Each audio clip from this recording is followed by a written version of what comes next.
Good evening, and welcome to the scheduled meeting of the Milford School Committee. Today is Thursday, October 24th, 2024, and this meeting is being broadcast and recorded by Milford TV. Copies can be obtained at the request of this board or through the central office. All right, announcements, correspondence, distributions. All right, so I've got a couple. Give me 1 second to get to the page. Sure.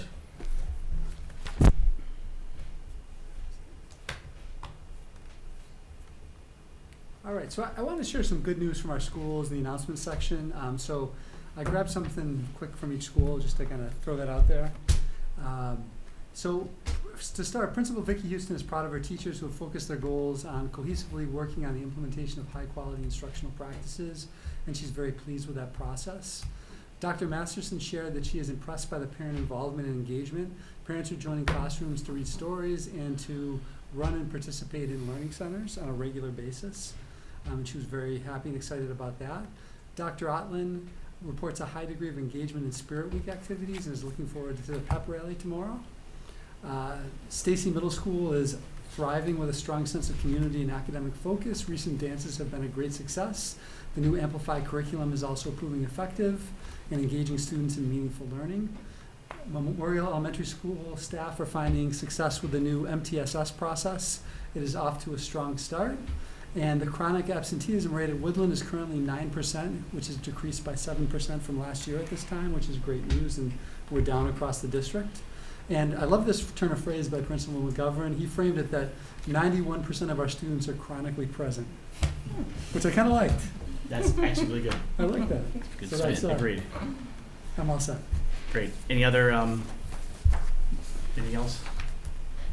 All right, invitation to speak. Is there anybody here for invitation to speak? Anyone? No? Great. General chairperson update. So Matt, Kevin, Wen, and I attended a HR meeting with the town hall, which was their whole team, our whole team. It was to come together and think about moving forward and how to make sure that we are set up to handle all the HR payroll needs of the district.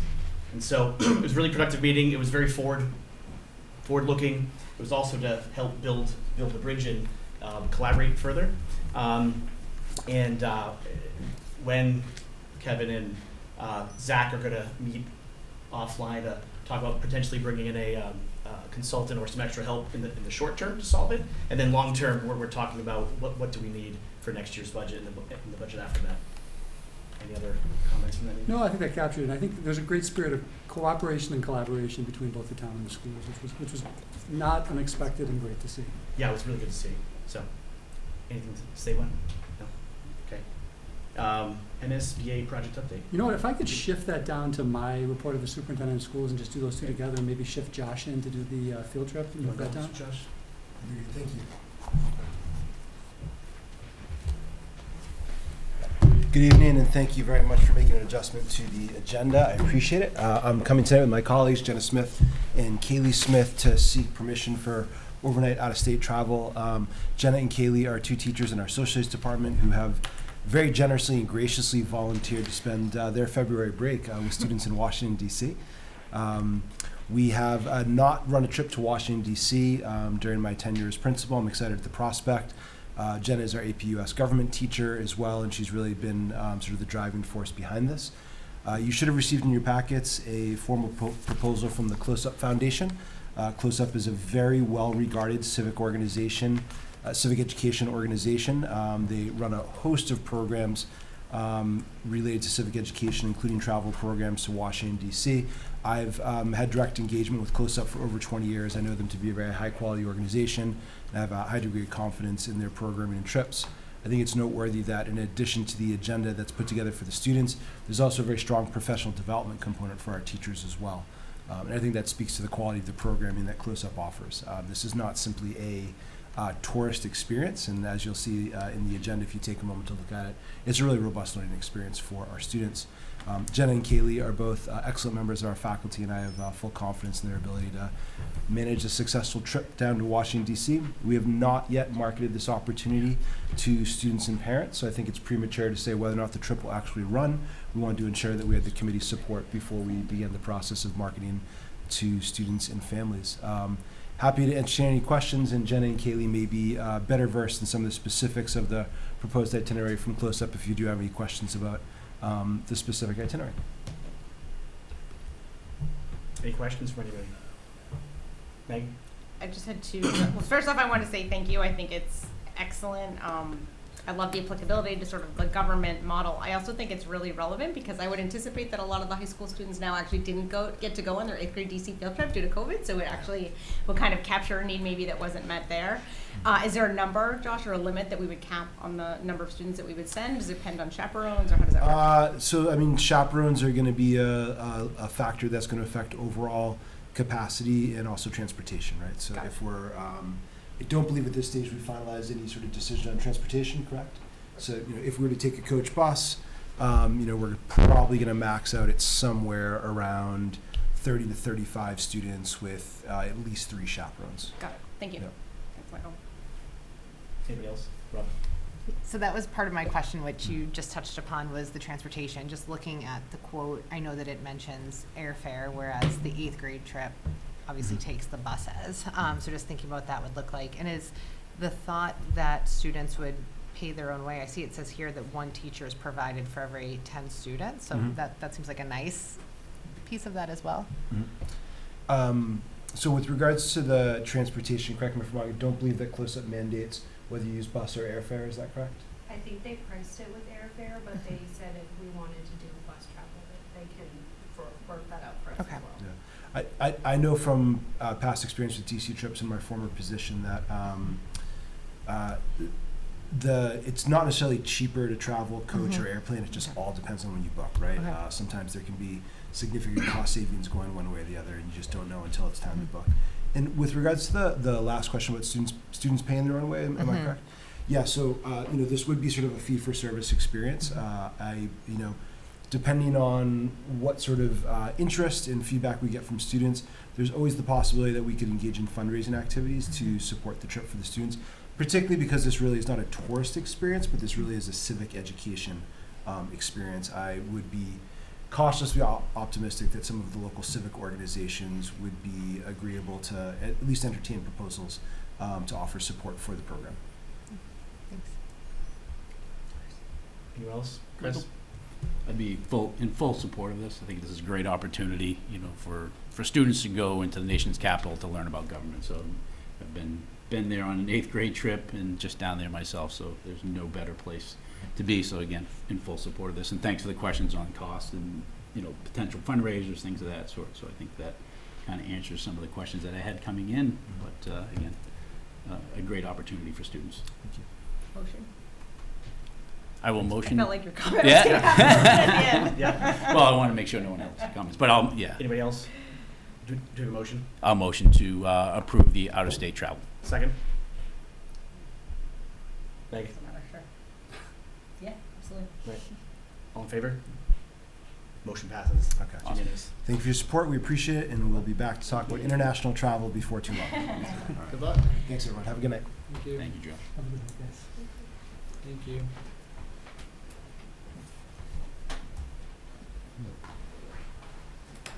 So I'm going to do policy, and I'll do both mine together. I'll do the MSBA and the. Okay, yeah, if so we have that a works. second reading tonight, policy adoption. We went through that, I think, the last meeting. Does anybody have any thoughts, comments, questions? The second reading. Do I have a motion? Brendan, second. Meg? All in favor? Unanimous, motion passes. Excellent. Great. We're gonna pass over advertising and public gifts for now. We did a first reading of procurement, I don't remember what meeting it was, but we've done a first reading. However, Chris had a potential amendment Correct. to it. So, do you wanna talk about your amendment? Yes, certainly. I guess make sure everybody got a copy of that amendment.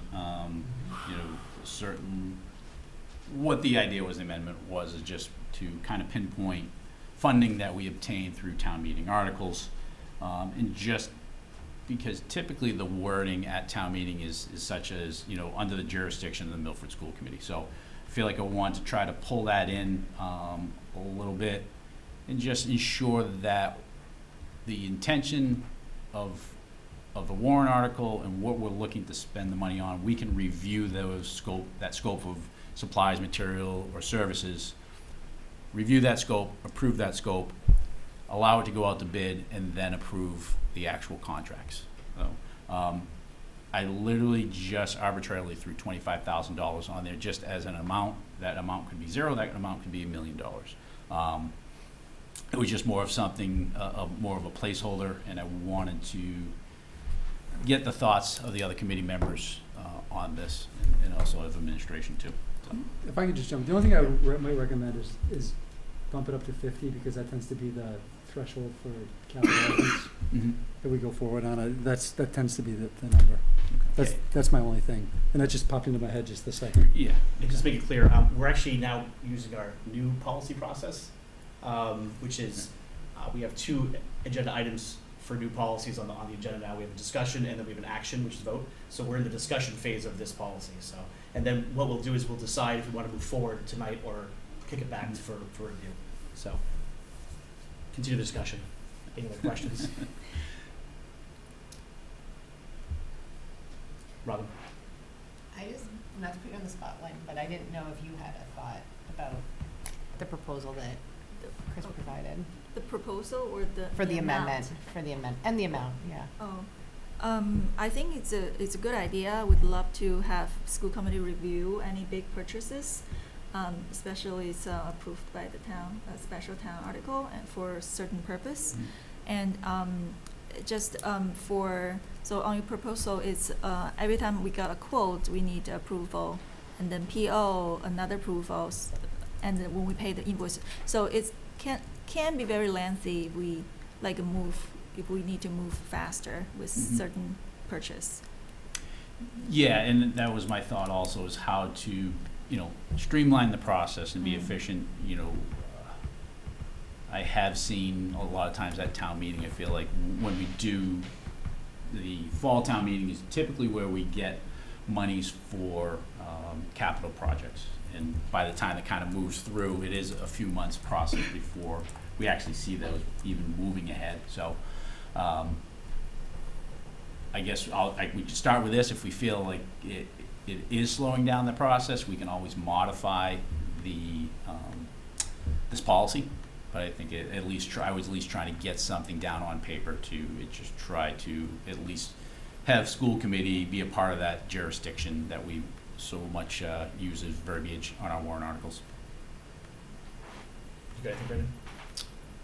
The only one thing I'd maybe recommend in the first sentence, remove for construction or maintenance. Just say all contracts. That'd be the only potential modification. So what I'm hearing tonight is potentially moving to 50 grand and make the wording so it's a bit more clear, so it's not every 3 steps. So what I think we should do, Chris, is bring it back and when and can just tweak it so it makes sense, because I agree it looks like we're gonna have to approve it as it moves through every time. I'd rather the school committee approves it like once, Okay. like the final or somewhere in it that when Okay. Yeah. Personally, I'd like to see it as a scope of work. I think probably the contract not as much. I just want to ensure that again that how we spell things out at town meeting is being moved forward. Right. Perfect example would be Woodland Field, the netting. Right. Okay, got you. So it's not when we get the quote, it's when we send out the quote. The scope of work. Correct, Need to scope be of work, approved. yeah, and I will tune this up, because right now, as it reads, it's scope of work and the contract. So I can go back, it sounds like Okay. scope of work would be a good starting point, or the point that we're looking to get with. That makes sense. Thank you for the clarification. Megan. So Chris, is your intention that we would be responsible for selecting vendors? No. So this says review and approve. So wouldn't part of that approval process be choosing a vendor? I'm sensitive to our operational responsibilities, and I Right. just would want to get legal clarification that this isn't like crossing a line. So there are particular procurement policies that are already in place, right? Mhm. And So how does this- Right, so this kind of falls into that same jurisdiction, right? So if you go through, and I don't have it in front of me right now, but there is a particular policy that says how to go through the procurement, and there's actually even for the state bid. Right, which we Right. don't currently get Which- involved in, and I right, feel like exactly. this is now asking us to. Am No, I it interpreting def- it No, incorrectly? So if that's how you're interpreting it, I can go through and Okay. change the wording to Well, in this, be we're as such. approving contracts, so I'm very sensitive. Well, the only reason why I say contract, well, again, this is only funds attained at town meeting though. Yep. Right, it's not operational budget things, so if we were to go to town meeting and ask for a particular service, right, I still feel like we should be able to review that, because again, we're the ones that are representing the school, going to the town meeting and asking for that funding. So therefore, me personally, I want to make sure that what I've got up in front of town meeting to support is what's being moved forward. Do we exclude those purchases from our warrant approval? After it's all been said and done, we do it. I want to get on the front end of it. For the scope of work, just so we, obviously, at town meeting, it's very generic of what we're looking to do, right? I'm gonna go back to the woodland fence and netting project. We went to town meeting, we asked for, fence and netting, right? Only fence was done, there was a miss on the netting portion. So, had I seen that before the scope of work gone out for bid, I could have said something at that point. We most recently asked for a van, right?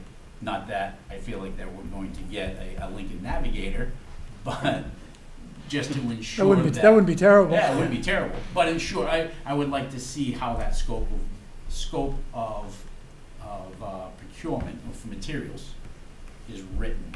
Got it. So this doesn't align to me with what you're saying, so I just want to Okay. make Yeah. sure. Okay, so why don't you take the feedback Yep. and tweak it? Because Definitely. again, I think the intent is a second pair of eyes on larger purchases, Yes. but we Yep. don't want to slow down the process and we don't want to get into bids and contracts. Right. So I think the intent's there, just tweak it. No, I appreciate it, and that's why I wanted to Got bring it, it, okay. Yep. get another set of eyes on it and get that feedback, so So- now it's appreciated. And I Can- think can I what comment? I would want to do tonight is vote on the DJE that we read the first meeting Mhm. and get that in place, and then Chris can take some time to go ahead Yeah. and adjust You his. can adjust that. Yep, So can I clarify with you about something else? of course. So is it a single contract or is it the fund, the article amount? Because say we have approved for the boiler replacement and the boiler itself is way over the threshold, but maybe some kind of contract services to adjust the controllers are under the threshold. And you won't see, if that's under the threshold, you won't see that part. Mhm. Because you have multiple vendors, you're saying, Correct. right? One vendor Yeah, doing the different control, another contracts. vendor's doing Yeah. the removal, another vendor's doing the installation. Yep. Yeah. Like the I'll fencing and Yeah, netting, I'll maybe find- We have two. a very busy agenda, so. Yep, okay. Okay, Yeah, just ask. When I'll connect with you Sure. for the next week. okay. All right, so that's done for the discussion. So I think the action phase will continue. Are there any discussions on the procurement requirements file DJE that we read a couple weeks ago? This is pretty much standard MASC. Yeah, I was just gonna Model policy. ask that, it's pretty much MASC, right, with a couple little tweaks to it? Yep, Wen was Yeah. involved in it. Perfect.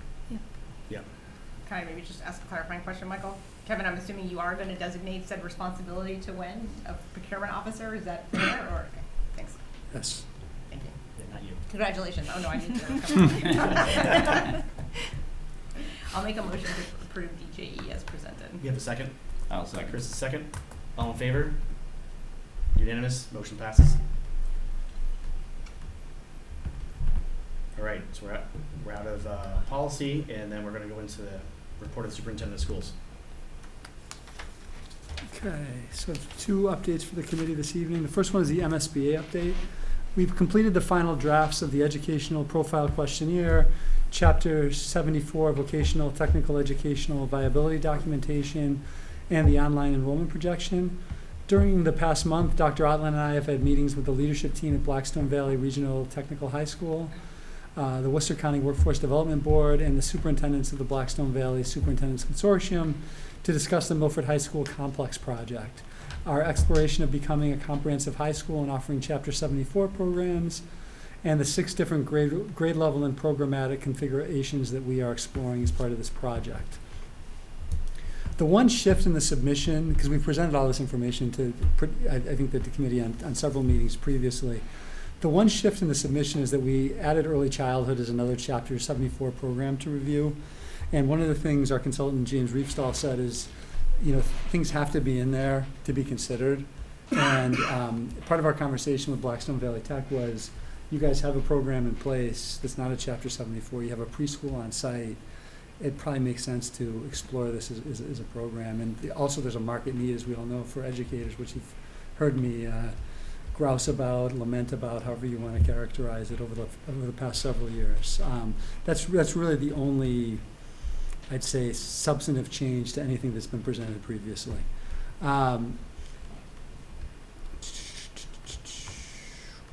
Then the last aspect of the eligibility period to complete is the maintenance and capital planning information, which is due in January and is about 75% complete at this point. It just needs a couple more steps in the process.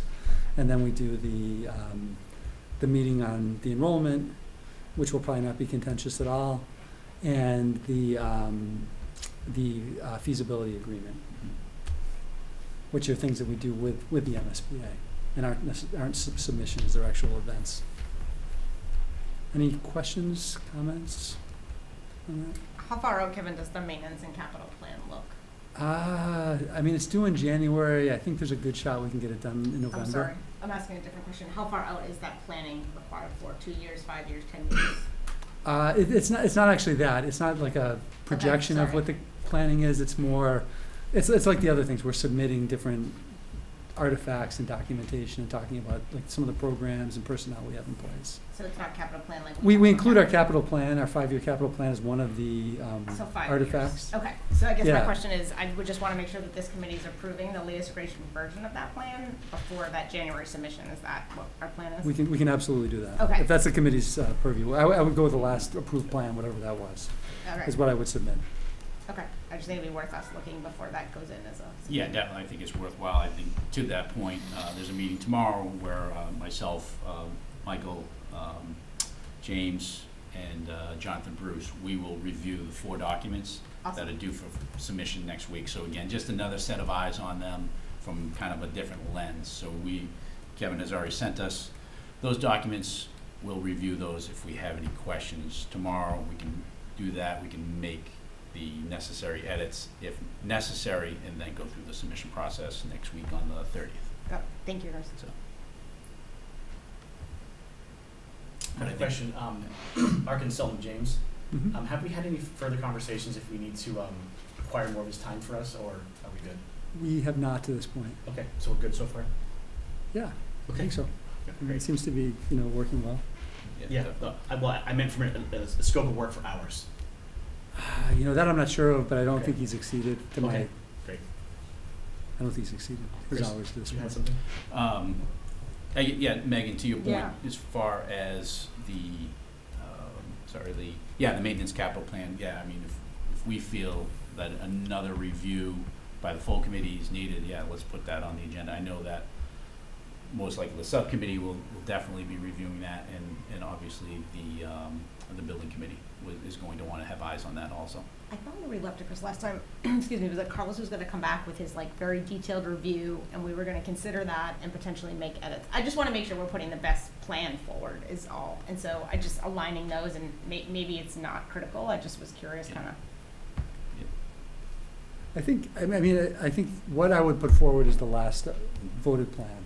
And if that happens between now and January 28th, Yep, I would include that plan. If Okay. it's the one that we approved in the summer, I would include that plan. I think our planning processes in Milford are significant, although we don't think that, they're significantly better than, I think, most school districts in the Commonwealth.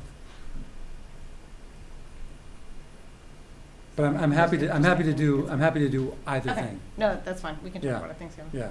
Thanks, Chris, for that information. Either path is okay, Okay, as long as we have a vote and an Yeah, updated in plan advance. before the Understood. submission. Yeah. Any other questions or discussion? All right, enrollment update? Yep. This is very brief. Our current enrollment is 4,576 students, which is actually down 27 students from where we started in September. There are currently 18 students pending on the family resource log, and 24 new students have enrolled this month. It's not unusual to take a little bit of a dip between September, like, and now, because we figure out which students are actually here. Attendance or enrollment, as you know, is very dynamic. It changes day to day. We will continue to monitor the enrollment, but based on the recent trend of increasing birth rates, new building occurring in the town, we are likely to see the overall enrollment trend to continue to push upward over the next 3 to 5 years. We're anticipating that. I think as part of that capital planning, we should really talk about the impact of these latest, birth rates and how that's going to impact, particularly our K2 schools, which are going to be hit first in the next couple of years. So it's actually good news because we've been pretty flat. We're a little lower than we started. There hasn't been a significant change. I think the one thing that's continuing to go up too is the composition of our enrollment. We continue to have a higher percentage of high needs students, and we're at about 70% right now across the district for high needs students. Chris? Kevin, when you look at that enrollment reduction, any particular area? It's kind of randomly across the district. It's not like it's all in the 7th grade or anything like that. It's kind of 27 kids spread out, and I wouldn't even say it's like a net 27 because we have kids coming and going almost every single day. Any other discussion, questions? No? Thanks, Kevin. You're welcome. When you're up. Oh. In front of you is the Q1 budget report. And I think you need to open up 2 different documents.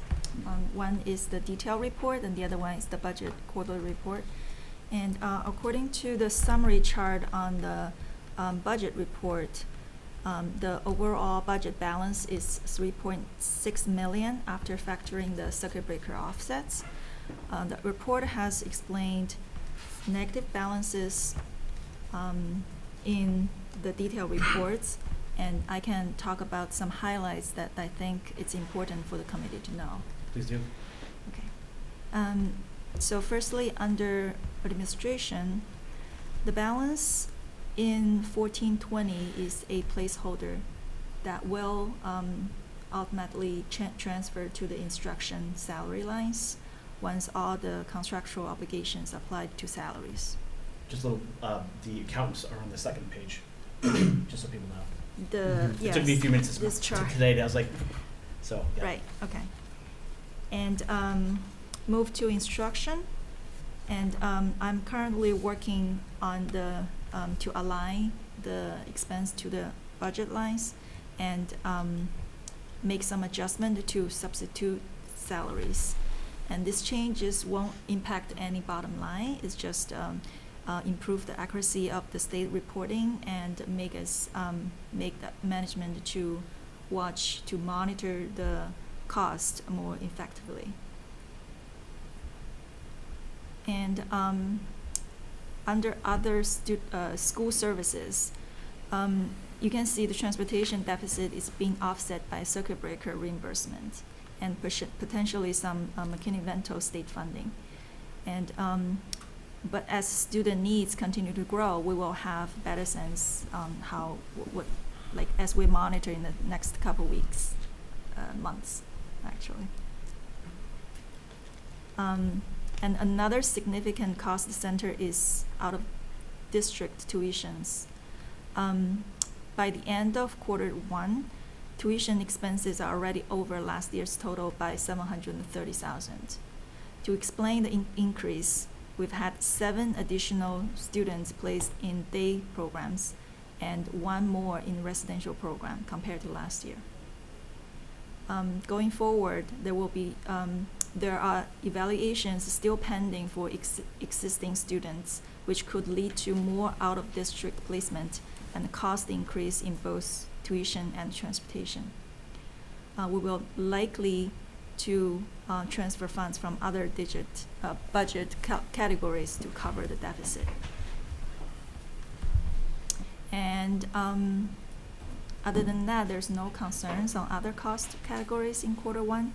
And based on the status, we don't recommend any budget transfer for Q1. Thank Any you. questions? Any questions? It's too anybody? much information. No, this is great. No, go ahead, Chris. Go ahead. No, I was going to say, it's a great summary. We're used to getting giant count lists, so this is a great summary to focus us in.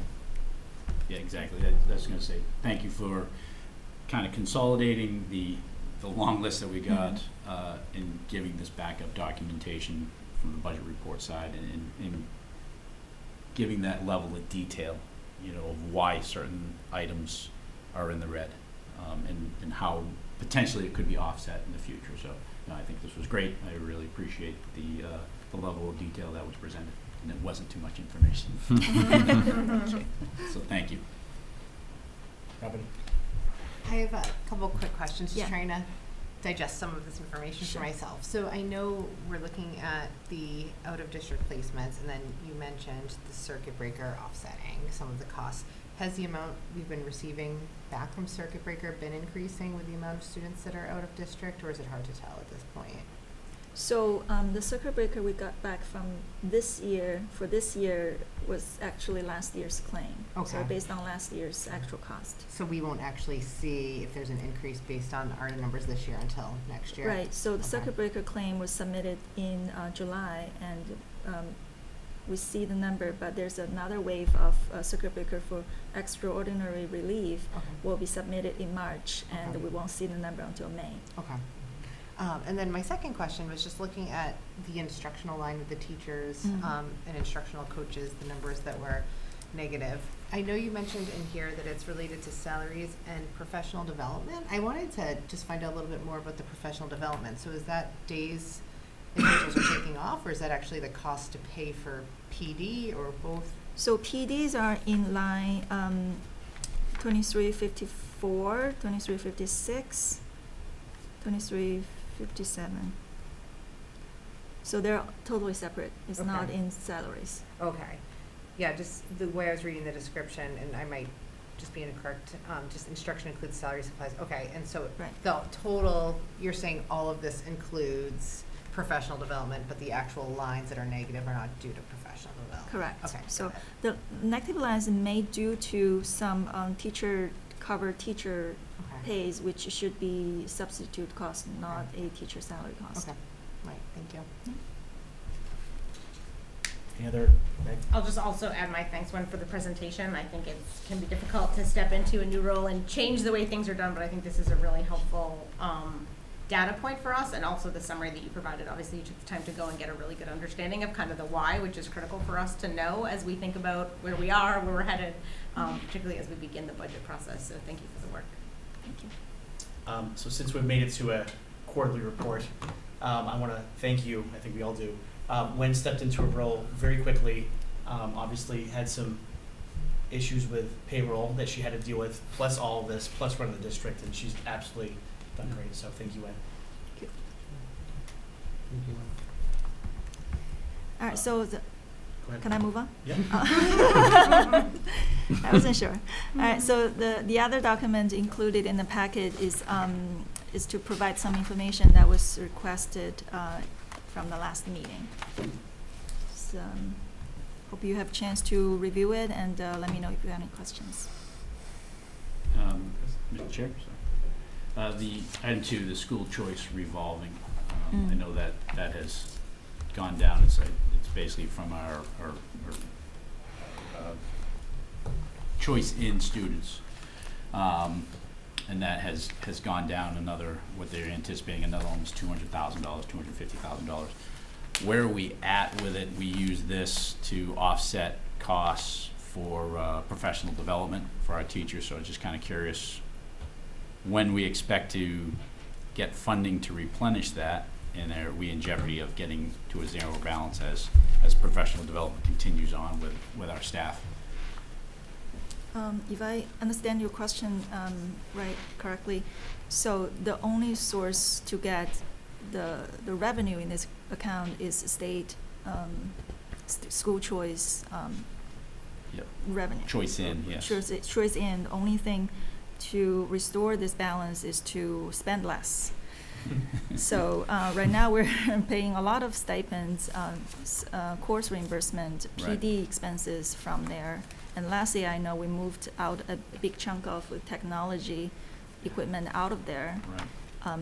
But going forward, we need to be really careful to use Mhm. this fund. Yeah. Do we have an anticipated date when the state sends us that revenue for school choice? I can find out. Okay. And if I could just jump in, just to give a little more background, our choice in numbers have been declining because our overall student population has been increasing. Right. So we're very judicious when we accept a school choice student, and we've accepted some, but we're not out there accepting everybody because we just don't have the physical space. And the other thing is we don't know how many new students are coming in, so we can't really be an aggressive. We can't aggressively take students in like we did maybe 7 or 8 years ago. Mhm. And things are getting more expensive on top of that, so it's a double-edged sword. Yeah, it's always a good cushion in the school choice revolving account, but I agree with you, it's getting low. But I will let you know how much we will receive this year. Because, in my 7 years, I've never seen it this low, so that's why it kind of was a little bit more of a, caught my eye. Yeah. And just, again, and because it's never been this low, I never really paid attention to when the money comes in. And it's just whether or not, is there a conversation that needs to be had with the union? Because obviously, we can't go below 0 on this, because we're using it to pay for the professional development. So when do we get to that point where we have to engage the union and say, hey, listen, we're waiting on the funds to come in from the state? Is there some sort of side agreement that needs to be had in conversation? That's a good question. I guess we'll defer to Kevin and Len to check that out. Yeah, I think we'd have to look into that to see. I don't know if we're quite there yet, but I Yeah. think we're probably in the next couple of years. Yeah, and I don't know where quite there yet is, but Yeah. I want to know when. Robin? Kind of going along with Chris's point, so the professional development and like tuition reimbursement, I know that there are different union contracts that determine that. For administrators, is there a guideline or a policy around that, or is it just the discretion of? It's in the district? contract. Okay, for the administrators? It is, yeah, and we basically follow, it's, for the most part, almost identical to what the benefit the teachers receive. Okay, and then currently, can individuals get more than what is stipulated in the contracts, or are folks just limited to There's been that folks over language? the years that have negotiated that into their contract. I Okay. don't think there's anybody who has that negotiated into their contract currently. Okay, so like in the teacher's contract, someone would be taking only what is allowed in the contract, they wouldn't necessarily get more than that? Correct. Okay, And I would say right now that's the same thing for the administrators. I know there might be 2 cases, but I know of at least one case where somebody, like, that was part of their negotiation, and that Mhm. was probably somewhere between 3 and 5 years ago. but that's determined at the point of the contract, so it's not like that would necessarily be after the fact? Correct, Okay. correct. Thank you. So maybe as a follow-up to that, Kevin, are there any funds that are being paid out of there that are not contractually obligated? Out of the school choice revolving? Mhm. I don't know, do you know the answer to that one? They're definitely, Okay, so can I just ask an action item that we follow up on what those are and figure out how we're gonna manage them from sort of, mostly The near stipends, term? they may not be in the contract, but Yeah, but it's it would be good to take a look at critical those, I think, for, Lynn. for the Sure. curriculum yeah. part. I think the other thing we have to, and I don't mean to cut you off, Lynn. The other thing I think we have to look at is similar to last year is, I think during this budget cycle, really look at, are there other expenses we may have to move into the operating budget? Mm-hmm. And when we'd have to do that, to kind of Chris's question. Yeah, makes sense. Okay, thanks. So when will you follow up with Meg on that? I'll send you an email one. Okay. Yeah. Thank you. No problem. Any other questions on this? I want to point out the transportation, Wendy did a good job of breaking out the big pieces, which we've asked for, which is fantastic. I like the wheel too to represent transportation. Oh, yeah, yeah. Brendan? Do you want to continue to talk about transportation, or can I go to Shining Star? Go ahead. Thank you for doing this for Shining Star. It definitely helps put a little bit more of a picture to everything. So your recommendation, or the administration's recommendation is 3% over the next 3 years, so 9% in total. Correct. Okay. We don't need a vote. I don't know You if we can't do a necessarily vote need a vote. No, tonight, it's just to but- provide information and just share what we think. I mean, unfortunately, like you said in the summary here, I mean, costs are continuing to rise. If you haven't done a raise in 5 years, it seems reasonable to do this. So, but yeah, thank you for doing that. Any other questions? Just thank you. Okay. Approval of the warrant? Approve the warrant. The warrant for this meeting to approve is $1,582,069.22. Do I have a motion? Motion. Chris motioned. Brendan second. All in favor? Unanimous. Motion passes. The next item is the budget guidance for next year. This is new to our process. I'll kick this off, right? Yeah. So I know over the years since I've been on school committee, we've always asked, how do we get some input early into the process before we get into January? Looking at other schools and talking to Wen, this is a good idea. Basically, sometime in September, October, school committee would come up with a very, very high level document, vote on it, and tell the superintendent and administration saying, hey, here are the things that we would like to see in the budget for next year. So we've come up with our first one. The budget subcommittee has gone through it, the administration's gone through it, and yeah, this is what we have.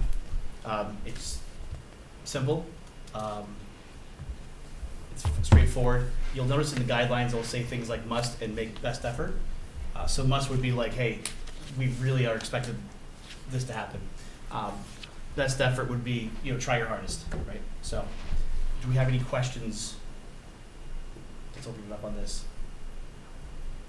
No questions? Thanks for the budget subcommittee for getting this moving forward. Mr. Nicholson is here because of this. I'm sorry we don't have a paper copy to hand you. I'll catch up with you. Mike, I can send you one right Yeah. now. Thank you. Yeah. Yeah. So I let FinCom know that we're doing this, and it's a, Yeah, I could put it. yeah, Craig? Want me to put it up there? Yeah, sure. Oh, yeah, that's a great idea. I'm still gonna send it to you, Mike. I would be happy to work with you competitively, subcommittee to subcommittee or however.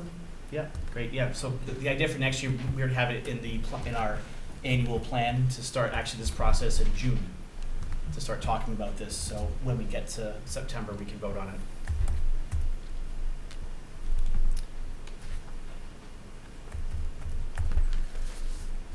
I just add, Michael, I think the Right. overall goal, right, is just alignment of priorities, that the things that we're discussing at this table are getting reflected in what the schools are building up and bringing to us, and so just ensuring that everyone's on the same page. Yeah. Also tying it into this strategic plan to make sure we're following it. Literacy is called out here. Craig, can you make it a little bigger? Do you know how? Yep. Bottom middle. You'll see the little. Bottom middle. Oh, yeah. There you go. Yeah. There you go. Brendan. Yeah, I guess. Yeah. That's good. I guess one comment. Scroll I was under the forward. impression that literacy was like kind of like a must do for next year.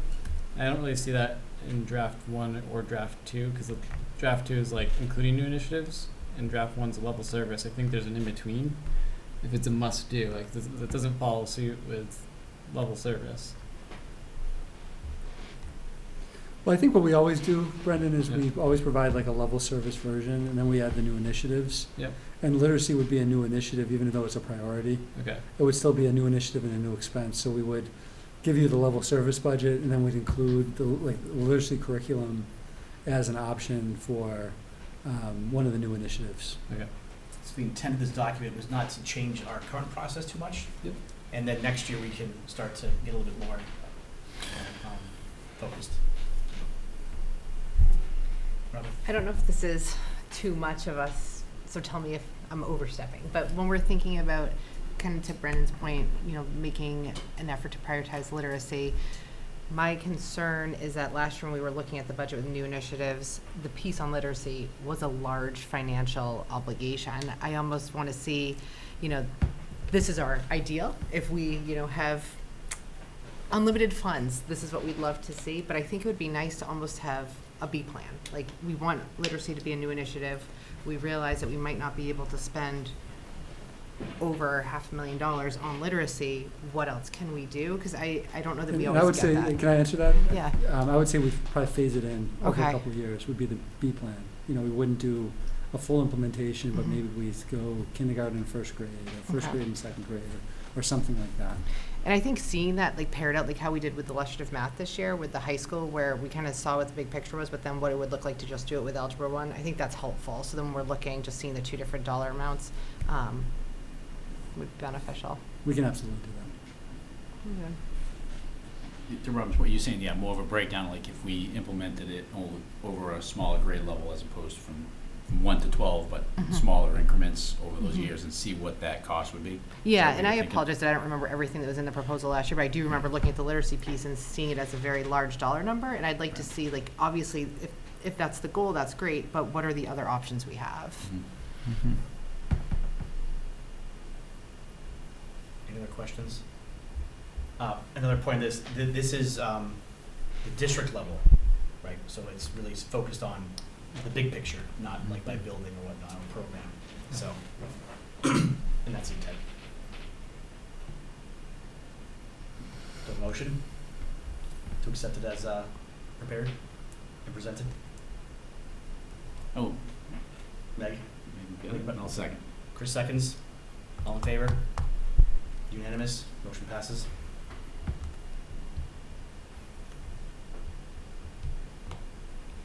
The next item is personnel updates for your review. Thank you. No vote required. Craig, Yes, sir. you're up. Okay. All right. Thank you, Mr. Chairman, acting chairman today, right? I'd like to call Carol up with me. Carol Sversky is our curriculum supervisor of literacy. We're going to do a couple things for you tonight. I have a really high-level overview of MCAS, and then some things that we're doing that will hopefully address hopefully show up on MCAS, but things that we're doing strategically to help our students. Hold on, I'm just looking for the right one here. All right, here we go. All right, so I'll start off and then I'll send it over to Carol. You're gonna show it on the screen, Craig? Yep, do it right now. Look at that now, right? Okay.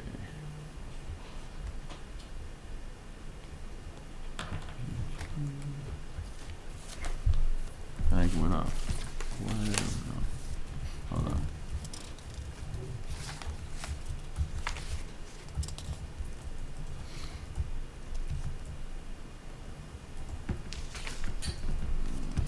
Nine, seven. 4,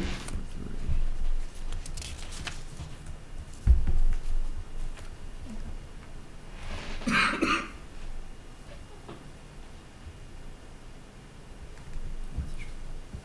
Okay. Okay, so first, this is one of the slides that the state provided us, showing honestly that across the state in all grade levels, the scores went down this year. Not really an explanation for it. It's just showing that across the state, all the scores in literacy went down. And for us, true, it's the same. Our scores went down too. You can see that the top one is the state, that's the dash line, and then the colored line there, the blue line. Those are our students, and this is the percentage of students meeting or exceeding. Okay, so you can see pre-pandemic we were right around where the state was at about 60%. 58 or so percent. Again, as a district, so 3 to 10. And this is where we were this year. That's in this column here. So we dropped the state dropped about 2 points or so. We dropped about 3 or 4. All right, I want to show you this slide. This is our scaled score by school. So our average scale score, that's over here, and then average SGP. SGP is student growth percentile. We should expect to see for average growth between 40 and 60. All right, above 60 is represents high growth. Below 40 represents low growth. So you can see Milford High and Stacy fall within the 40 to 60, and Woodland is on the high growth side of it. So we saw high growth as a school for Woodland, and then average growth for Stacy and Milford High. How is growth measured? It's a complicated formula, honestly. But it's part of the MCAS Yeah. assessment? So I guess the simple way to explain it, so if students that got a 500 this year, right? Last year, okay? They take all the other students that got 500 and they rank them. So like the kid that got the 560, which is perfect score, that kid would have a 99 growth. The kid that goes down, let's say 460, that kid would have a 1. And then anywhere in between is where it would go from 1 to 99. That's the simplest way I can explain how they determine growth. So growth is really, when you're talking about like percent, what we were talking about before, proficient, that's really talking about grade spans, right? So you're looking at 4th grade, this year's 4th grade against last year's 4th grade.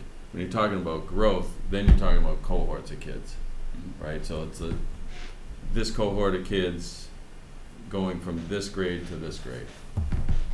Understandable. Yeah. That was going to be, my next question is, are you comparing 4th grade to 4th grade or 4th grade as they go to 5th grade? That's where growth, that's where the growth comes in. Growth is great as they grow from grade to grade. Right, provided they took the test before. So like, if we have a newcomer who takes a test and they didn't take it before, they're not going to have a growth score.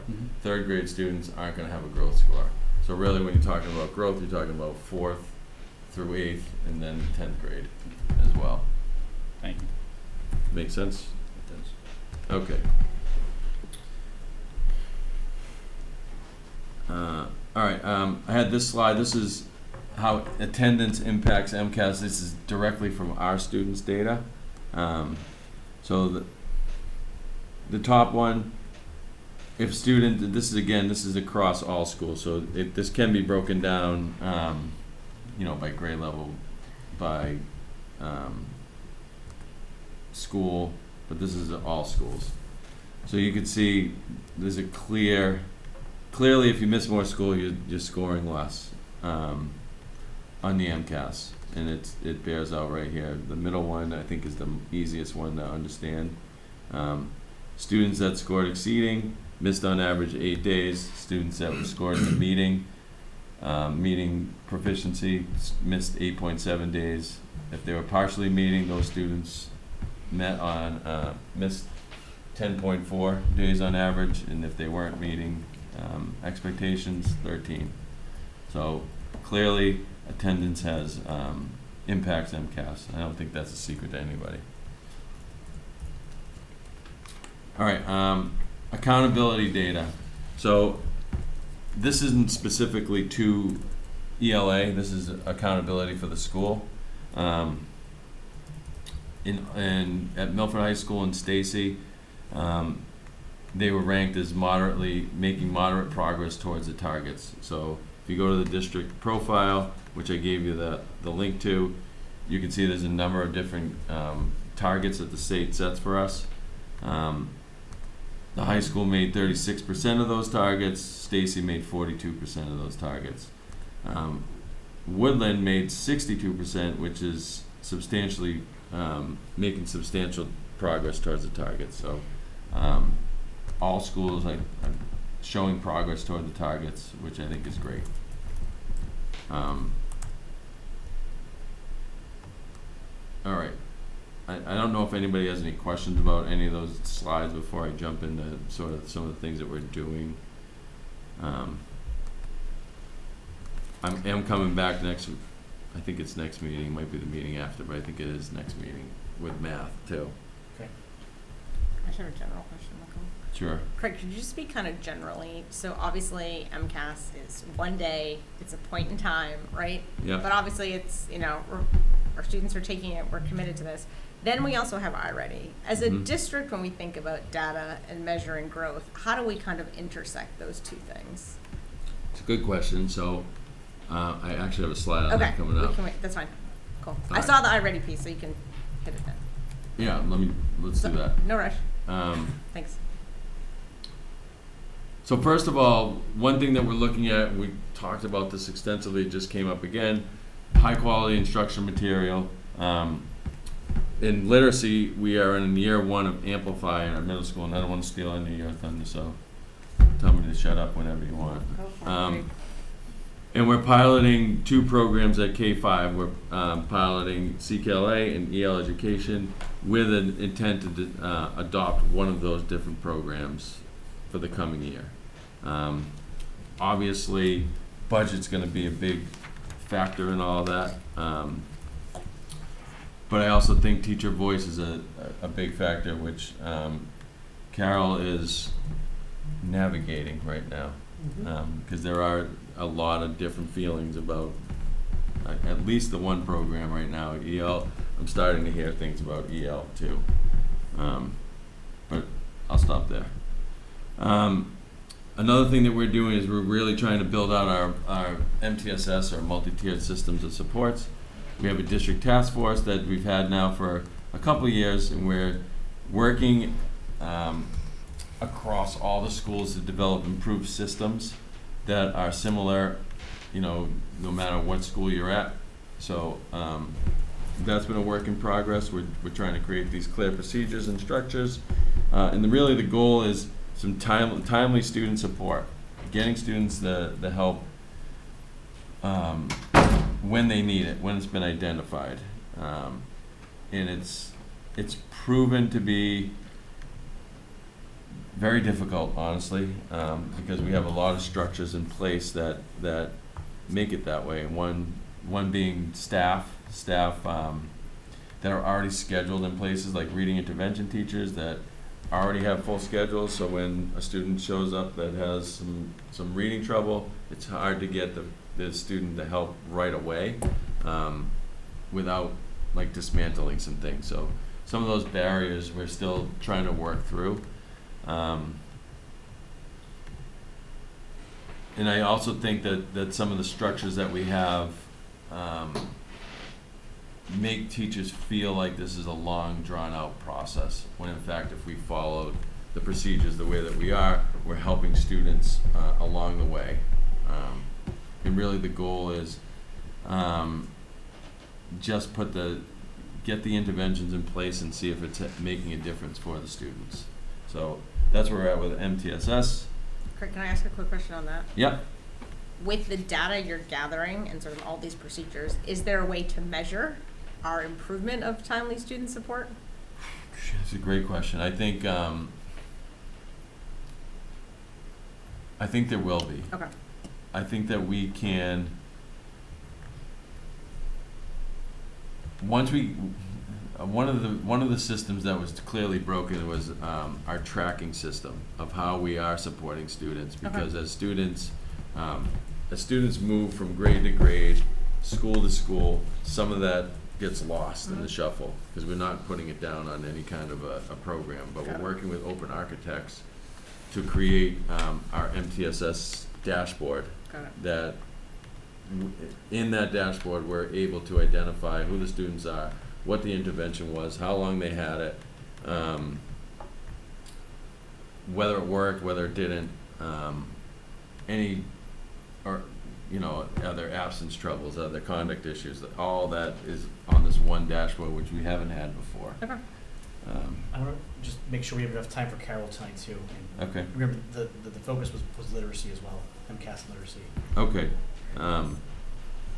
Another thing we're working hard on is professional development and coaching. We do have some contracted outside consultants, which Carol, I think, will talk about today a little bit. We have our instructional coaches, and certainly we're making sure that we hire content area experts. One thing we are focusing on is high quality instructional practices, not just bringing in high quality instructional materials, but making sure that we have high quality instructional practices that go along with that, and maintaining high expectations for all students. I think that's important, and I think that where we see a lot of student growth, high expectations goes right along with that.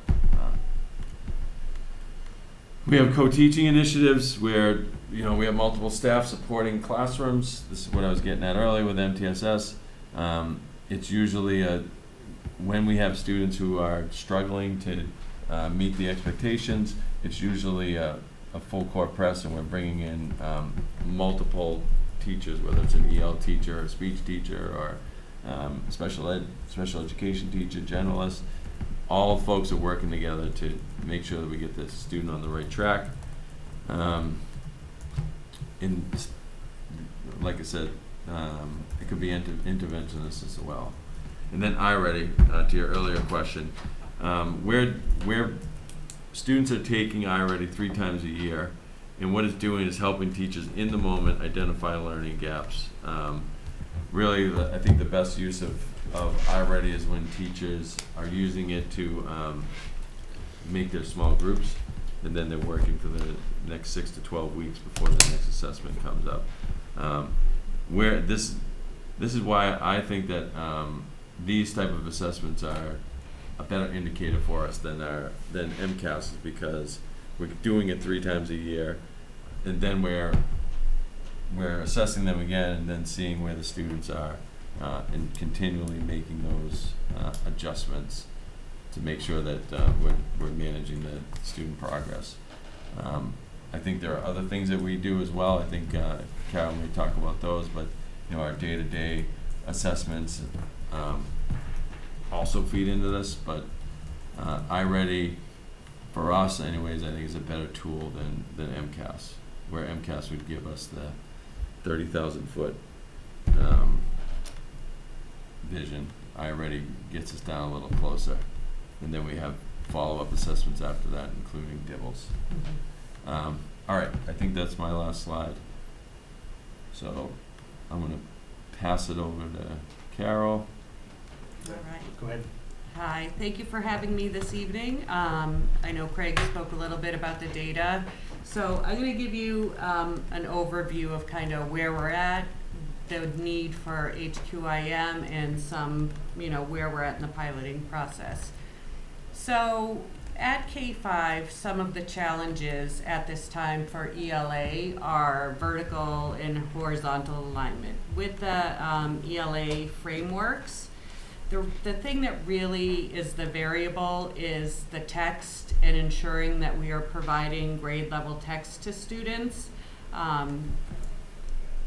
It's very difficult to create a homegrown scope and sequence without centering it on specific text sets. So what that means is teachers have been spending a huge amount of time and energy creating their own lessons and own units, gathering texts, tiering vocabulary, and that can really be time consuming for them, but also the student experience from one classroom to another may vary, and it's not implying that one teacher is better than another. It's just simply the fact they could be learning about different topics, reading about different things. So when they're progressing from one grade level to the next, it's difficult to have one foundation of content and vocabulary to build on for reading, writing, speaking, and listening. It's also really challenging for our special educators and our English language development teachers who work across multiple classrooms or maybe even multiple grade levels to support teachers broadly, because if one teacher is using one text and another classroom is using a different text, and I'm trying to make accommodations for students, now I'm having to accommodate for multiple sets of materials. It also makes it difficult from a district point of view to provide broad level scaffolds like globally for students, similarly to how they're providing, support for REL students with the illustrative math curriculum. So that's really kind of where we're at right now. The need for HQIM is really based on a need for that horizontal and vertical, especially that vertical spine, to build background knowledge while acquiring the reading, writing, speaking, listening skills. So background knowledge, in addition to learning to read and the skills to decode and spell and recognize sight words, the other strand of the reading rope is the language comprehension piece. Students' comprehension is greatly improved when they have background knowledge about what they're reading. In the curriculums we're looking at, EL and CKLA, are strategically built to build background knowledge on content from one grade level to another. So some students, kindergarten just did nursery rhymes, and then in first grade they might be doing fairy tales. So it sequentially builds, but then there's also more nonfiction topics. Kindergarten right now in CKLA I think is doing the 5 senses, and then in grade 1 they do the human body. So they're getting a really broad variety of fiction and nonfiction texts, because we can't control the experiences our students have outside the classroom. We can't rely on that background knowledge to be built automatically. But if we're systematically providing it to our students, we're giving them an opportunity for a more level playing field if we are knowingly providing that thread for them. This also, HQIM is going to support Tier 1 instruction, making sure all students have access to grade level curriculum. It also, like I said, it allows us to have the scaffolds and supports built in more broadly. And as far as the teacher cognitive power, right now they're spending huge amounts of money, and their own money, and their time and effort finding materials, procuring materials, trying to narrow down what vocabulary is applicable. And rather than spending all that cognitive load on those things, they can focus on internalizing the content, making the lessons, knowing the objectives, knowing where the end is at the beginning, and being able to focus on internalizing the content, using the assessments to adjust their instruction and keep pace. One thing that's I've seen already at Stacy with the implementation of Amplify, we can systematically see where students are in the ELA spectrum with a aligned curriculum, which is difficult to do if there's different materials, different texts being used. That also, it provides richer opportunities to share student work, to norm around grading, to discuss additional scaffolds that could be put in place for students. And as a state, Maura Healey has prioritized literacy with the Massachusetts Literacy Launch, which is committing to having all students read on grade level by grade 3 within the next 5 years. This also comes with a hopeful commitment of grant funding. The one other aspect of not really having HQIM in place right now in Milford is it leads us to potentially lose opportunities for grant funding. The first round of PRISM grants came out in the summer. It had to have proposals due by October, and a selection for materials had to be made by October, and we just weren't in a place for that. Similarly, with the IGNITE grant, which is our one-to-one high-dose tutoring for grade 1, we were in jeopardy of not acquiring that grant because of our standing with HQIM. I think I'm kind of talking out of order here, but so we are currently. Craig's moving all over the place. We know. It's okay. It's, you know, we're just keeping the attention span there. We're currently in year 1 of, so this is where we're at. We're in year 1 of implementing Amplify ELA at Stacy Middle School. And I would like to just give a shout out to the whole department and the administrators for supporting this. It's not an easy thing to implement new curriculum, and we've seen a level of collaboration and camaraderie there that has been exemplary, I think, for us. We were able to implement Amplify ELA at Stacy by acquiring the DESE GLEAM grant, and GLEAM is Growing Literacy Across Massachusetts. We've gotten funding and support over the last 3 years for that. And with the grant, we were able to purchase materials for this year and next year. At K-5, we currently have 81 teachers piloting. Some schools pilot with small pockets of teachers. We went all in. We wanted all teachers to experience the materials.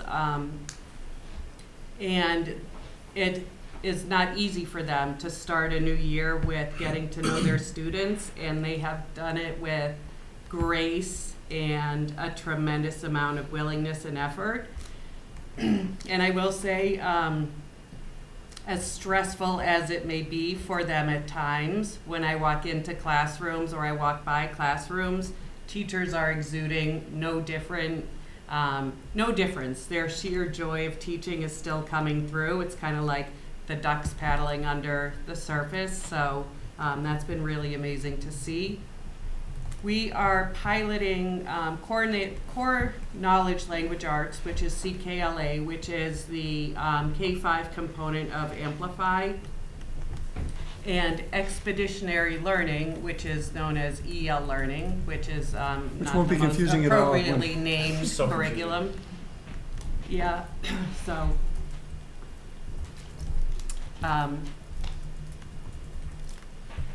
we are looking to hopefully make a decision. Well, we're going to make a decision on at a consensus meeting in January, and that will be done by using the data from our weekly teacher surveys, our classroom walkthrough data, as well as some focus group data. And both curriculums meet expectations on EdReports or Curate, which is the vetting websites for rating curriculum.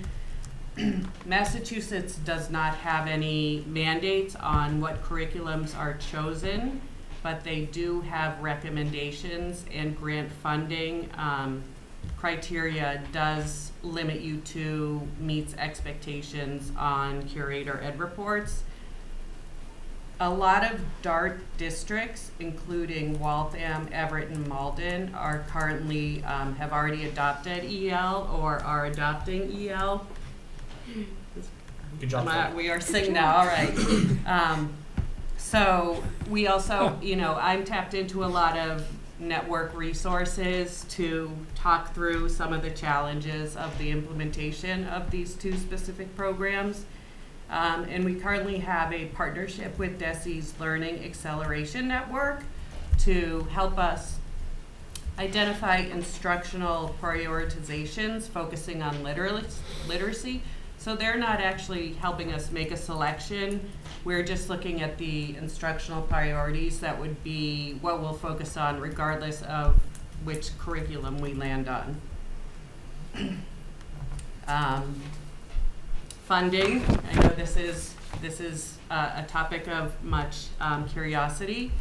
So I will be putting forth a proposal for a new initiative as per what you'd like to see, you know, the scalability, I can certainly do that. So I'll be looking at proposals for both curriculum and then seeing what we end up selecting.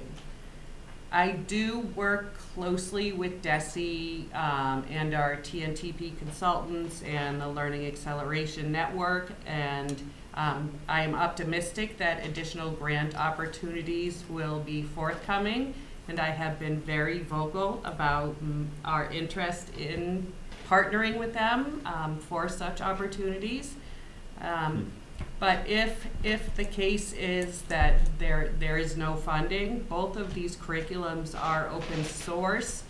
The difference being it's much more difficult to navigate and implement as fully open sourced, but they are both available via open source. So that's kind of where we are, how we ended up where we are, and our need for HQIM and literacy. Any questions to start with? Robin?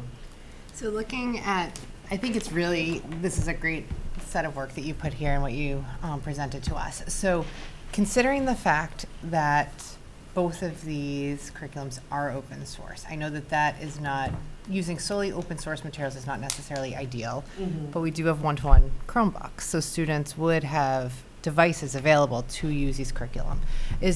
If, for whatever reason, we don't have a strong budget cycle next year, you aren't able to get any grant funding, will this still move ahead with one of these programs either way, even if we don't get the materials because of the open source, or is that to be determined? I think we need to. I think the variability from classroom to classroom right now is the extent for our special educators and our ELD staff supporting multiple classrooms makes it really difficult to support different texts, different curriculums. We do have Chromebooks. CKLA can be accessed online.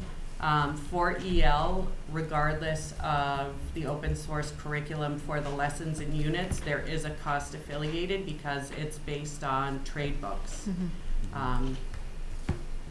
And the benefit you get from using a published curriculum is there's the platform, there's the technical support, there's the hard copy readers, the student consumables. But I think that there's a need for it, so if that's the direction we have to go in, that's what we'll pursue. So it does sound like worst case scenario, we would have access to the CKLA for free for students to use if that was worst case. Correct. Okay. Say that again once, Robin. So, yeah. Worst case. Yeah, worst case scenario. I just have one thing though, and I think it's an important point. I agree, worst case scenario, but teachers have been very clear that they want kids to have physical books in their hands and not be on the computers all the time. So I think if we had to use it to like get through and like stepping in, like we're going kindergarten, first grade, and we're purchasing materials for them, and then second grade, third grade might be online for a year. I think we have to have a plan to be able to support all the materials at some point and not just consider an open source. I have one more follow-up question, if that's You go okay. ahead. Amplify, are there tangible materials, or is that online for middle school? No, there are tangible Okay. materials. So there's student workbooks, there's student readers, there's like big flip books. For the pilot, we engaged in Amplify purely digitally because it was cost prohibitive to get all the materials on such a wide scale. And I've definitely heard from teachers the feedback of having, no books in hands. Okay, thank you. I have questions. Thanks, Carol. This is helpful. The PRISM grant funding opportunity, does that drive the program we would have to choose, or are we still able to choose depending on the outcome of the work that the team is doing? We would still be able to choose. We have selected 2 curriculums that are meets expectations Got it. on Curate and Ed reports. Okay. And DESE actually is starting off communities of practice specifically for EL and CKLA, which is telling me they're very supportive of districts implementing these. I'm participating in it for Amplify for on behalf of Stacy. So Got it. Thanks. Are we using any of the feedback from the program, the pilot at Stacy, to help make a decision, or are those deemed just separate? I think we're looking at them as separate. There is not necessarily a need to align K-8, but I think K-5 needs to be aligned. But I do think there has been some things shared from teacher to teacher in an unofficial capacity, but I do have all the survey data that I can bring comparatively to the consensus process. Okay. We've been doing surveys weekly with our K-5 teachers, and it's time consuming, but I assure them I read every single one of them. I take it very seriously, and it's been nice over the past couple days to have some focus groups with teachers, because I think there are certain things that just can't be truly conveyed via a survey. So, Got it. I know you talked about how you envision kind of rating the, which direction we should be headed. Is there like a rubric that accommodates that? And I'm just thinking focus groups, obviously there's going to be people that have very strong voices and very strong opinions. So kind of as you think about approaching that decision making. yeah, we did it at Stacy. We eventually aggregated all the data from the whole pilot process, presented it to the team, and the data really just spoke clearly for which direction we would go in. Okay. Is the team the ultimate decision maker? It's the team based on the data, but if the team is in a dead lockdown, then it will be up to the district leadership. Got it. That's helpful. Thank you. And then could you just speak to, just because Craig was presenting on kind of data tonight, Yeah. as you look across iReady and students that are at grade level and MCAS data, are those aligned in terms of the percent of students that aren't where they need to be today? They're pretty closely aligned. iReady has a new function which is projected proficiency on MCAS, and we've used it. I've gone through the process of not only cross-tabulating the data like manually and then looking at the projected proficiency, and it really does very closely align. Which is interesting. iReady, we partner to send our data for iReady to the state as a criteria, as a contingency with some of our grants that we have, but I think it does match pretty closely. Thanks. Is that visible on the parent report when they hit the right grade level? That is not. No. Chris? Yes, to Megan's point too, with the iReady versus MCAS, what's like comparison of the content? Because they're 2 different tests. Sure. I can speak to that. Yeah. So iReady, I talked about the different domains of reading. iReady assesses all the foundational skills domains, so the phonological awareness, the phonics, the high frequency words, and the phonics is decoding. Whereas the other, it also measures vocabulary, reading comprehension of fiction, and reading comprehension of nonfiction. MCAS doesn't drill down to the discrete skills that iReady does. So we can really look at iReady data and know which specific skills to target for students that's going to close the gap before they need to work on the next skill. It's a different sort of assessment because it's likely that no 2 students will see the same Yes. questions on iReady. Mhm. Because if you get it right, you go here. If you get it wrong, you go here. If you get that right, you go here. If you get that one wrong, where MCAS is sort of this, you Standardized. just get these tests, Yeah. these questions. Yeah. Yeah. And the historical results of iReady show the gains in each domain specifically. So you can see, progress from one year to the next in each of the domains. Other questions? Brendan? Robin? I wasn't done. Oh, you weren't? Well, you took too long. I have a question. So when you make the consensus decision, right, will you guys bring that to school committee to kind of justify the purchase? Sure, Okay. yep, we can bring the whole Because process and I'd all be the really data. interested in seeing that, just to make sure, there's a process. Yep, absolutely. I think we've been really mindful of, I've shared the survey weekly with the building admin team, our leadership team, Craig and Kevin, just so they're in the loop through this whole process, as well. Chris? Yeah, just going back to the presentation, and thank you for that. Like, what is the ultimate goal for literacy? Sure. I think the ultimate goal is to to have both domains, like the foundational skills and the language comprehension skills, in tandem at grade level, because not only comprehension, but literacy is going to be in all content areas. So we're hoping we're going to see improved student outcomes in literacy, but also a ripple effect that's going to impact science, social studies, across the content areas. And to get to that goal, you feel like that vertical alignment and horizontal alignment, that's what's needed. I think that's really going to benefit our teachers and students, because I can be a third grade teacher and know exactly what vocabulary, what topics, what essays, what genres of writing my students are walking in with. So we're not there yet, but what would be the timeline to get there? I think it will take a while. It's not going to be immediate. I think, if we look at adopting next year, over the course of 3 years, we should be able to see immediate outcomes. Mm-hmm. Okay.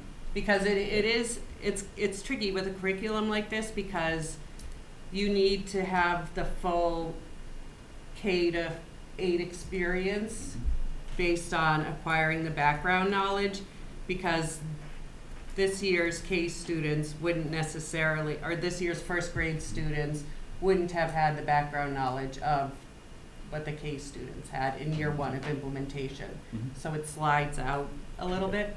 All right. And I guess, is that one of the only roadblocks, or do you feel that there's other roadblocks right now, minus the financial component of this, what we're looking to kind of invest in for our Sure. literacy I mean, I program? think teachers change is hard. Changing texts that you've become like you've been teaching for years and years. As an ELA teacher, you have a very strong emotional attachment to text, and that is really challenging for teachers. But do they look at iReady data and MCAS data and be like, as much as I'm attached to this, it's not working? They do. I think, it's tough to acknowledge that. And I think those iReady scores and those MCAS scores aren't for any lack of efforts on our teachers. Right. Yeah. Yeah, and it's just education's always evolving, right? Yeah. And we know that MCAS is evolving, so how we need to evolve our curriculum, our teaching, to be able to show that, our MCAS scores are going up, because obviously we saw the MCAS scores are going down. So how do we turn that curve in the other direction? Yeah. And I guess with that is like, why should we invest? It's what, a $600,000 investment if we theoretically went from K to 12, correct? If I recall from last year.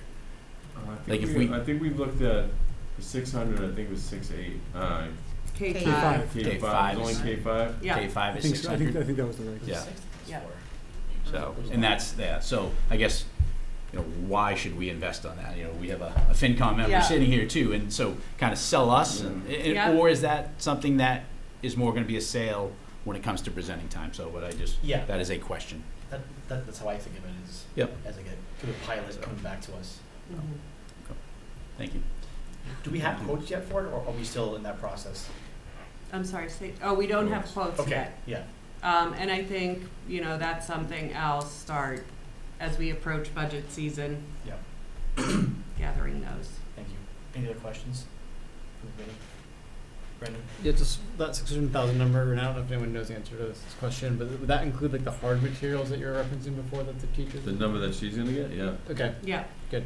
And some of it will be a one-time costs, like, as far as like if, you know, the trade books, and then the annual, cost for any additional consumables or. Yeah, it's very exciting. I mean, I walk through, you know, classrooms and I can hear the same thing being taught from one to another, and not in a robotic, monotonous way, in a way that I think it allows teachers to collaborate as a team, as a grade level, across two buildings. And I think that's really powerful for our students. Well, thank you. Is that it for the questions? That was great. Yeah, thank you for your time. All right. Thank you. Thank you you. so much. Excuse me. All right, we're gonna move into the consent agenda. This will be fun. We Was have your the idea, October, wasn't it? huh? Wasn't it your idea? Yep. October 10th. We're gonna, has everybody looked at the minutes? They were actually, we just got permissions, Yeah, so, have you looked at them yet, or should we punt them? I'm good. I have a question about Yeah. it, actually. So actually, it's a part that where Kevin was talking, so I don't know if it's quoting you right. So it's under number 3, the Shining Star Early Childhood Center tuition increase proposal. It says Dr. McIntyre explained that 50% are early intervention and are funded by Chapter 74. I didn't think that sentence necessarily was worded. It's chapter, it's actually chapter 70. And early intervention isn't funding it either, correct? It's not, they're referred from early They're intervention. referred from early Yeah. intervention, and it's covered by basically our state funding formula. Okay, so I just think we need some edits to that line to make it more accurate, but other than that. Chris? I was gonna say, based on what Robin's saying, and just maybe we should punt it to the next one. It's not it's still within the time frame. Yeah, we can We make can that make those adjustment. edits and Okay, move it along. Yeah. So that way it's more accurate. pull that out. I get misquoted all the time, Robin. Just trying to be accurate. So with the grant vote, what I are we appreciate that. voting on the grants here? This whole sheet? There's a sheet here that says voting on grants, but I'm not really clear on what we're voting on. October. It should be the Octobers. Yeah, so October. October's. I see, yeah, Glean, SOA, and McKinney. Oh, continued. Title 1, 2, 3, okay. Oh, there's a lot of them. All right, do I have a motion to approve The grants? grants as presented. Thanks, Meg. You're welcome. Motion by Meg. Second by Robin. All in favor? Unanimous? Motion passes. Then we have some gifts.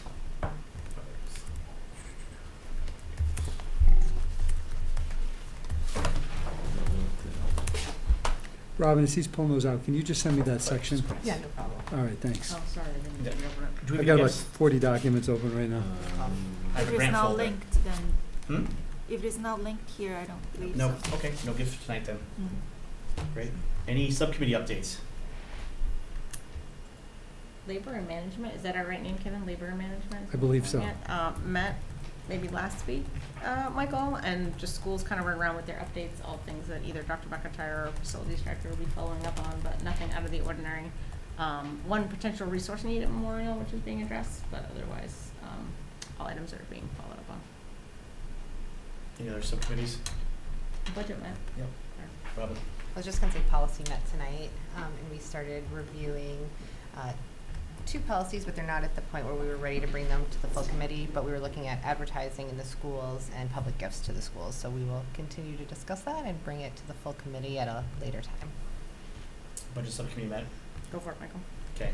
Budget subcommittee met, and that wonderful guidance document came out of that, so, yep, that's all I have. Any other, okay. Future agenda items, anybody have anything?